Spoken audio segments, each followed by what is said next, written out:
Connor O'Gara is with us, Saturday Down South national senior writer. But I got to ask you a cultural question here, Connor, as we get into things. I was talking over the last segment about a couple of maps that I've seen that try to define the beginnings of the South and where the South ends geographically. Now, where I live, Little Rock seems to be right at the border of the South and the Deep South. But I think it's also understood that South Florida is not really the South, the same way that North Florida is. And it looks to me like you might live at the border in Orlando where not the South and the South meet. So as somebody that lives at one of these border cities, what is it like to live on a border of the South and the not South? Guys, I talk about this all the time. I do not live in the South. I don't. I live in a place that has a bubble around it, and it is not necessarily subjected to traditional Southern culture. Now, do we still have very Southern weather? Absolutely. Are there places I can go in Orlando in which I can get a really good Southern meal? Absolutely. But it is something that I have asked a lot of different people about over the years of, do you consider Florida part of the South? And the best response that I've gotten is you have to go north to get in the South when you're in the state of Florida. It's an extremely unique place. I have asked Alex Golish about this, who is the head coach at South Florida. His wife is from the great state of Arkansas. He has said that his first experience in the South was when he was at the offensive coordinator at Tennessee. Now, he is at South Florida. He is in Tampa. Does he consider himself in the South? He wouldn't answer that question. He wouldn't give me a definitive yes. But you're correct in assuming that it is not just as simple as, oh, well, you're below the Mason-Dixon line, you're good. We acknowledge that we are not part of the South here in Orlando. So Orlando, I guess the border would be a little bit north of Orlando then. But it has everything to do with Disney and Mickey and people coming in from all corners of the world to be in Orlando. So, but if you go just a little bit north, you go to Gainesville, you go to a Florida game, dude, you're in the South. It's right there for you. Tallahassee, very much considered the South, but yeah, it's weird. You know, I would never consider Miami the South. You just don't, and it is cultural. It really is. It's what it comes down to. Now, people think that all of Orlando is Disney, which is entirely untrue, but my neighborhood that I live in now is very similar to a neighborhood that I grew up in the suburbs of Chicago. It's very different from a weather standpoint, but there's not a whole lot surrounding this area and some of the outskirts of Orlando that make it definitively Southern. Now, I can go to the Springs, and that's a very Southern thing. Like, that's a very authentic Florida thing that I'm not going to be able to go do, you know, where I grew up initially in the suburbs of Chicago. But yeah, it is strange the way that it breaks down and how you do have to get to the northern parts of this state to truly feel like you're in the South. So I was reading over some of the columns that you had written at Saturday Down South, always good reads. And, man, you got one of them that's really close to being dead solid perfect at the moment, and your guess is Texas will be have their first ever AP preseason number one ranking. Coaches came out today, number one ranking. I guess you think, obviously, you do think that the writers are going to mirror what the coaches think in terms of number one. So, hey, at least you got that one right. Look, and if I'm a Texas fan, I don't want that number one ranking. That's what I wrote the column about, is that if you're trying to talk about like preseason expectations and what it means to have that number one ranking, avoid it like the plague. That's what history shows us over the course of the last 2 decades. 19 of the last 20 preseason number one teams in the AP poll have failed to win a national championship. The only one who was able to overcome that, 2017 Alabama, who of course didn't even make it to a conference championship game after it lost the Iron Bowl that year, but still ended up winning it all, second and 26.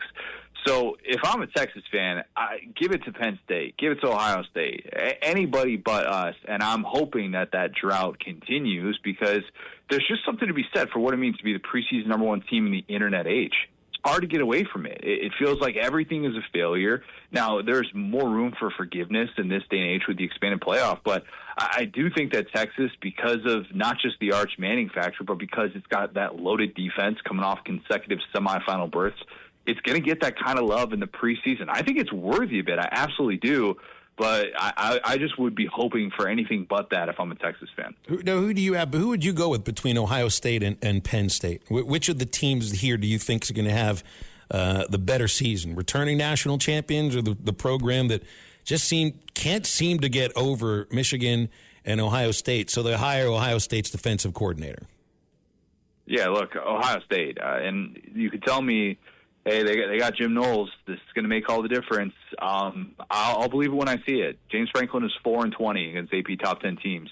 You know what he's done each of the last 8 times that he's faced Ohio State? He's lost. And the one time that he was able to beat Ohio State, go back and watch the perfect bounce that he got on that blocked field goal that prompted Penn State to a victory in that game. I am a big-time Penn State skeptic, and it's not just the Drew Aller thing. It's what do they do in these close moments down the stretch? What's it going to look like with this passing game that didn't have a single reception to a wide receiver in a win-or-go-home playoff semifinal game against Notre Dame? Like, I just think that there are too many elements of this team that leave me scratching my head, even though they're a very popular pick to get over the hump. And people will say, well, how could you predict Brian Kelly is going to be able to get over the hump, but not James Franklin?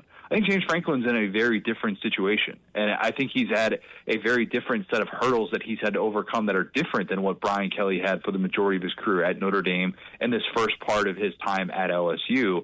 And I still look at that 4-20 mark and go, why are we predicting that he's going to be leading Penn State to a national championship when, you know, it's going to take 4 wins against AP top 10 teams to win a national title in this day and age? And I just can't trust that he's going to be that guy to get over the hump. So I'm not really on board with Penn State being that team. I would have Ohio State ahead of Penn State in the preseason rankings. Is Ty Simpson the kind of quarterback to get Alabama over that hump and back into the playoff? I'm just looking at the coaches' top 25 and the teams that they've got in that top 12.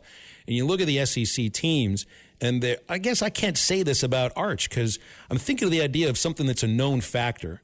And Arch isn't a known factor right now. I mean, he hadn't really done much hadn't really played much against really good competition. I guess it just feels like it's a known quantity because of what everybody's saying about him. But with Alabama and Simpson, look, LSU, Nussmeier. I like Nussmeier. I think he's going to have a great year. Georgia, I like what I saw from Gunnar Stockton in the SEC championship game last year. You know, even going down the list, Ole Miss, Austin Simmons. You read good things about Simmons. Florida with Lagway. Seems like everything just hinges on Lagway for Florida. But for Alabama to get back in the playoff, how good does Ty Simpson need to be compared to the rest of the team? He doesn't need to be great. He really doesn't. I think he can be solid, and Alabama can get to the playoff. I really do. Like, I don't think he has to be an all-SEC quarterback. I don't think he has to do what each of the last 4 starting quarterbacks at Alabama have done, which is finish in the top 6 of the Heisman Trophy voting. I think they have a lot of other factors that are going to give them a chance game in, game out. The defense should be really good. What was lost in the shuffle of last year with Kane Womack year 1 because of the way that the Vanderbilt game played out was their defense ended up being really solid. They had their best scoring defense since 2017. Nobody's talking about that. And they returned a lot of production on that side of the ball that suggests they should, again, have a top 10 scoring defense in college football. But I think that having Ryan Williams to be able to throw the football to is a really nice thing for a quarterback to have, especially one who is totally unproven. I thought it was pretty telling last year that even though Jalen Milroe went through his ups and downs, Ty Simpson had 1 passing attempt in a game that Alabama lost. So it wasn't like they were bringing him in and seeing what they had in him. Mix up the vibes a little bit. Even Texas was willing to do that in the Georgia game, the first Georgia game with Arch, and willing to sit Quinn Ewers for a series. Alabama didn't do that at all with Jalen Milroe. And so Ty Simpson is an unknown, but he does have what should be a favorable offensive line, even if it is maybe a little bit overrated in the preseason, and a defense that's going to be able to hold a lot of teams to 21 and under.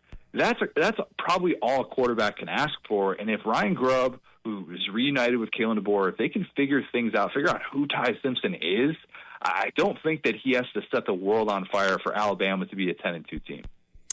Hogs got some votes in this coaches poll, Connor. 14 votes, which puts them 13th of all the teams in the SEC, which fits right about into where that's just about exactly where. Well, I wouldn't say that's where FPI had Arkansas. I think they had Arkansas like 23, but still 13th in the SEC.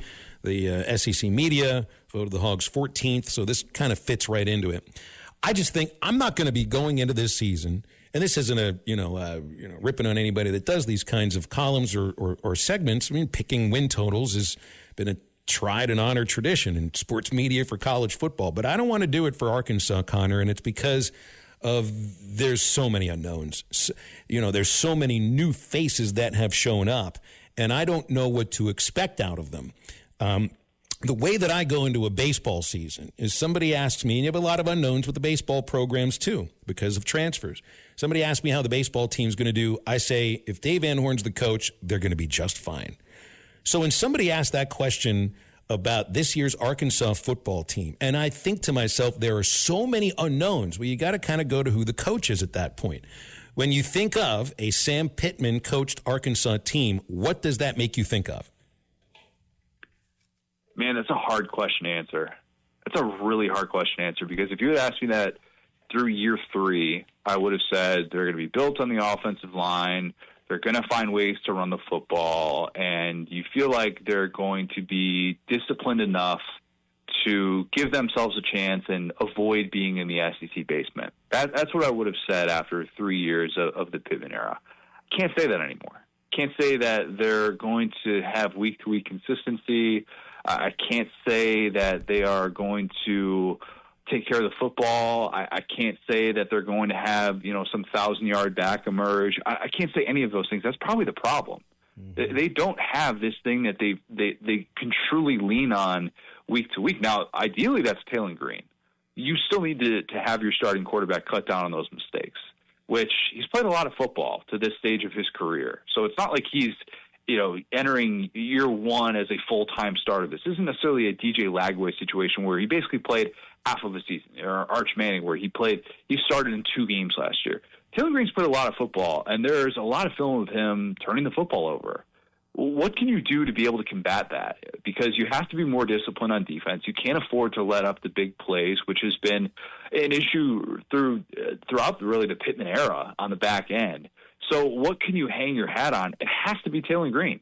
If it's not Taylor Green, you're not going to be talking about having an 8-4 season with an incredibly difficult schedule. You're going to be talking about trying to get to a bowl game in the regular season finale against Mizzou. And that's not a place where Arkansas wants to be. It's not a place where Sam Pittman wants to be. You look at those final 3 games of the season, and if you're not feeling good about where you're at as a program, it's probably going to be curtains on the Pittman era. And that's just reality. And maybe it is reality because they don't have that established identity in the way that they would like to at this point of his tenure.